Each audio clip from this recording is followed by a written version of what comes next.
In the sweltering heat of a Tampa afternoon, I found myself standing before an unassuming auto body shop, its paint chipped and faded, a far cry from the sleek, polished establishments that line the city's more affluent neighborhoods. The air was thick with the scent of gasoline and fresh paint, a mask for the undercurrent of unease that hung heavy in the air. The call had come in anonymously, a whispered tip about a local business dealing in more than just cars. As I stood there, scanning the premises, I could feel the weight of the responsibility on my shoulders. This was a chance to make a difference, to take a stand against the drugs that were tearing our communities apart. I had been a deputy for many years, and I'd seen the devastation that drugs could inflict. I'd seen families torn apart, lives shattered, hopes and dreams dashed. But I'd also seen the victims become the perpetrators, caught in a vicious cycle from which there seemed no escape. It was a cycle I was determined to break, one auto body shop at a time. As I stepped inside, the heat hit me like a wall. The air was thick with the hum of machinery and the clanging of tools. I squinted, adjusting to the dim light, my eyes scanning the room.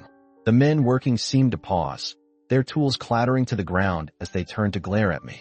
I could feel the hostility radiating off them, but I held my ground. I approached the manager, a man with a face as hard as the cars he worked on. He eyed me warily, clearly aware of the reason for my visit. I showed him my badge and explained the nature of my investigation. He sneered, but said nothing. Instead, he gestured to a corner of the shop, where a door led to a smaller room. I followed him, my heart pounding in my chest. This was it, the moment of truth. I could feel the adrenaline coursing through my veins as I pushed open the door, my flashlight illuminating the room. And there it was, the evidence I'd been seeking. Drugs, hidden away in plain sight, waiting to be sold, waiting to destroy more lives.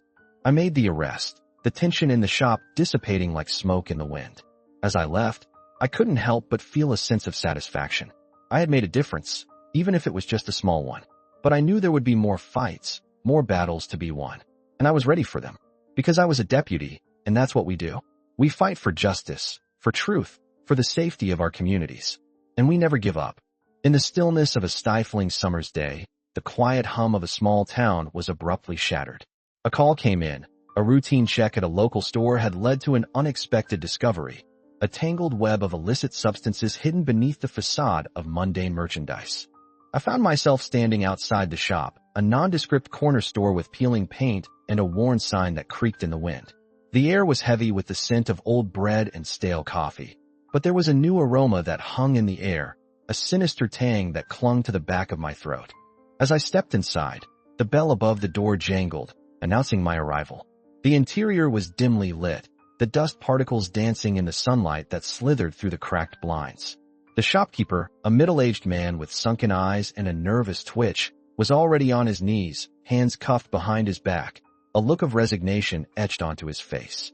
I could feel the weight of the evidence bag in my hand, the cold metallic feel of the zipper as I opened it, revealing the hidden cargo, a trove of narcotics, carefully concealed within the shop's inventory. The sight was a stark reminder of the insidious nature of the drugs that had infiltrated our community, tearing apart families, corrupting innocence, and fostering a sense of unease that seemed to linger in the air. I could almost hear the whispers of the townsfolk, the hushed conversations that began in the corner cafes and ended in the quiet corners of their homes. Is it safe for the children to play outside? Can we trust our neighbors? What kind of world are we raising our families in? Outside the shop, I found myself standing on the porch of the attached residence, my footsteps echoing on the wooden steps. The house was a mirror image of the shop, worn and unkempt, a testament to the life that resided within. As I climbed the steps, I could feel the weight of the evidence bag growing heavier in my hand, the responsibility pressing down on my shoulders. Inside, I found the same air of despair, a palpable sense of defeat. The evidence pointed to a life consumed by drugs, a life that had spiraled out of control, leaving a trail of destruction in its wake. I couldn't help but feel a pang of sympathy for the people who had been caught in this vicious cycle, their lives irrevocably altered by the allure of quick money and the false promise of freedom. But as a deputy, I knew that my role was not to judge, but to uphold the law. I collected the evidence meticulously, bagging and labeling each piece with a steady hand, my mind focused on the task at hand. I could feel the eyes of the townsfolk on me, their anticipation building as they waited for justice to be served. As I left the house, I could feel the heat of the sun on my back, a reminder of the weight of the responsibility that rested on my shoulders. The town needed me to protect them, to bring the perpetrators to justice and restore a sense of security. It was a heavy burden, but one that I accepted without hesitation, driven by a steadfast commitment to serve and protect. And so, I closed the door on the shop and the residence, the evidence safely secured, the first piece of a much larger puzzle that would guide me through the winding path of the investigation. The road ahead was long and fraught with danger, but I was prepared to face whatever challenges came my way, determined to bring justice to a town that desperately needed it. In the heart of our town, nestled between the worn-out brick buildings and the ever-bustling streets, the warehouse stood, a behemoth of industry amidst the quaintness. It was an unremarkable structure, save for the air of secrecy that clung to it like a shroud. The day began like any other, the sun rising to paint the sky in hues of orange and gold. But this day was different. Today, we were digging deeper, peeling back the layers of a mystery that had been festering for years. We had stumbled upon a lead, a tiny thread that, when pulled, unraveled a tangled web of deceit. It was a tip, a whisper in the wind, that the warehouse was more than just a warehouse. It was a hub, a nexus for illegal activities we hadn't dared to imagine. As I stood outside the warehouse, my heart pounded in my chest. I could feel the weight of the responsibility on my shoulders, the burden of uncovering the truth. The air was thick with anticipation, and a familiar scent of fear wafted from the warehouse's open doors.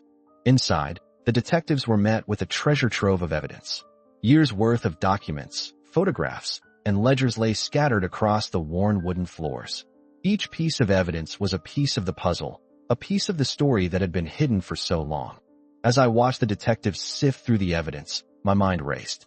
I could see the gears turning in their heads, the realization dawning that this was bigger than they had initially thought. The cover-up was intricate, the trail of deceit was long, but we were determined to follow it to its end. The days that followed were a blur of interviews, searches, and endless paperwork. The warehouse was just the tip of the iceberg. As we delved deeper, we uncovered a network of corruption that reached into the very heart of our town. It was a sobering reminder that evil can hide in plain sight, that sometimes the most unsuspecting places can harbor the worst of humanity. But it was also a testament to the power of justice, the power of truth. We would not rest until every piece of this web was untangled, until every person involved was brought to justice.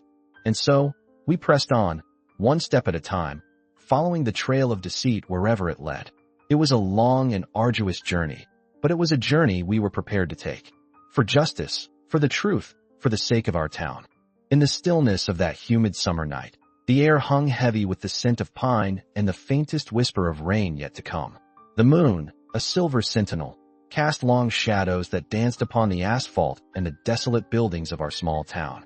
The quiet was almost deafening, broken only by the occasional distant hoot of an owl or the muffled crunch of gravel underfoot. I, Deputy Daniel Thompson, had been tracking this case for what felt like an eternity. The missing person case of young Emily Johnson had consumed me, night and day. I had followed every lead, every scrap of evidence, and every dead end. But tonight, something felt different. A strange sense of anticipation gnawed at the edges of my thoughts, a feeling I couldn't quite shake off. The house I was about to enter was a dilapidated structure, its once white paint now a faded, peeling mess. The garden was overgrown, the fence broken and rusted. The silence was almost palpable, as if the very air around me held its breath in anticipation. I drew in a deep, steadying breath, tightening my grip on my service revolver. I had my suspect, a man named John Doe, a drifter with no known ties to the town or its people. He had been spotted near Emily's last known location and had been acting suspiciously ever since. As I stepped over the threshold, my boots squeaking on the rotting floorboards, I couldn't shake the feeling that I was walking into the heart of the storm. The interior of the house was as neglected as the exterior. Dust lay thick upon the furniture, and cobwebs hung from the ceiling like the veils of forgotten memories. I moved cautiously, my senses heightened, my heart pounding in my chest. The air was thick with tension, and I could feel it coiling around me like a living thing. And then, there he was, John Doe, sitting in the dim light at the end of the hallway. His eyes, cold and calculating, met mine. In that moment, I felt a chill run down my spine. The pieces of the puzzle suddenly fell into place, and I realized the full extent of the operation I had been chasing. The suspect was not just a drifter, but a mastermind, a predator who had been preying on the innocents of our town for far longer than I could have imagined. With a quiet, steely determination, I moved forward, my mind racing as I weighed my options. The encounter that followed would change the course of my life, and the lives of many others, forever. But for now, the darkness of the night closed in around me, and I knew that I was about to step into the unknown. In the heart of our county, nestled amidst the sprawling oak groves and the labyrinthine network of backroads, lay a den of snakes, a long-running drug operation that had slithered its way into the very fabric of our community. It was a beast I'd been tracking, a tale I'd been following, for what felt like an eternity. The HCSO, our humble force, had mustered its resources, its resolve, to strike at the heart of this insidious operation. The morning of the raid was a symphony of silent preparation. The air was heavy with anticipation, the silence broken only by the hushed voices of my colleagues as they meticulously laid out their plans. The adrenaline coursed through my veins, a steady undercurrent of energy that seemed to hum in my ears. The taste of metal and the tang of sweat coated my tongue, a testament to the tension that gripped us all. We moved as one, a well-oiled machine, descending upon the targeted location. The sun had barely crept over the horizon, casting long shadows that danced like specters on the dew-kissed grass. The air was thick with the scent of damp earth and the acrid tang of fear. The door to the den of snakes swung open, revealing a scene of chaos that would become etched in my memory. But, as is often the case in these matters, the initial victory was quickly overshadowed by complications and setbacks. The operation's leaders had slipped through our fingers, their escape a bitter pill to swallow. The evidence we gathered was substantial, but it was not enough to indict the masterminds behind the operation. The wheels of justice turned slowly, and we were left in a state of limbo, with the knowledge that the snakes were still out there, slithering in the shadows. The days that followed were a blur of interviews, paperwork, and endless cups of coffee. The disappointment gnawed at me, a constant companion that refused to leave my side. But I knew we couldn't let this setback discourage us. The war against drugs was a long and arduous one, a battle we fought not just for the sake of the law, but for the safety and well-being of our community. And so, we pressed on, determined to strike again, to bring the snakes to justice. The fight was far from over, but I knew we had what it took to win.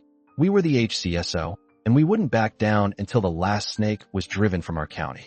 In the hallowed halls of justice, the cogs of the system grind relentlessly, and so it was on that day, a day that would linger in my memory like the lingering scent of gunpowder after a storm. The sun had dipped below the horizon, casting long, ominous shadows that danced across the tarmac as I stood there, hands clasped behind my back, awaiting the arrival of the suspect. The air was thick with anticipation, a palpable tension that seemed to weigh down upon me like the chains of a condemned man.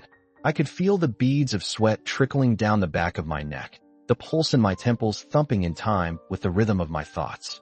My eyes kept drifting to the distant lights of the airport terminal, the pulsating beacon of hope that the battle we'd fought for weeks would soon draw to a close. Finally, the lights of the arriving vehicle pierced the gathering darkness, and I could make out the silhouette of the SUV as it pulled to a stop. As the door swung open, a wave of relief washed over me. The suspect, a man known for his cunning and ruthlessness, was now in our custody. The operation, a labyrinthine web of deceit and treachery, was about to be dismantled.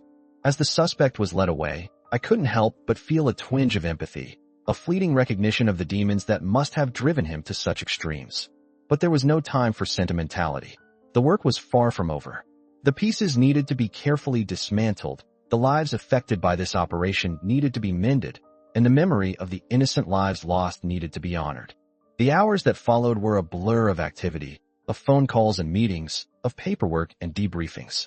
As the sun rose, casting its golden light over the city, I found myself standing in the same spot I had hours earlier, but this time, the weight of the world seemed to have lifted from my shoulders.